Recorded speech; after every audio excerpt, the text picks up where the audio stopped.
jaya, Indonesia sejak dulu kala tetap dipuja-puja bangsa. Di sana tempat lahir beta, dibuai, dibesarkan bunda, tempat berlindung di hari tua.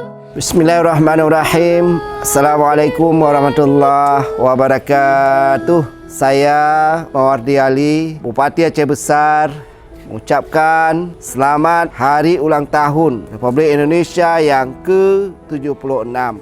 Dirgahayu negeriku cepat sembuh dari pandemi untuk Indonesia yang lebih baik di masa yang akan datang. Kemerdekaan itu pada prinsipnya adalah kita saling peduli dan saling mengayomi antara sesama. Untuk itu, melalui momentum HUT RI yang ke-76 ini, di tengah-tengah pandemi COVID-19 ini, kita saling peduli sesama, baik kesihatan, sosial maupun bidang ekonomi. Semoga Indonesia yang kita cintai ini cepat sembuh. Indonesia tangguh, Indonesia tumbuh dan bangkit menjadi masyarakat yang hebat. Sekian, Assalamualaikum warahmatullahi wabarakatuh.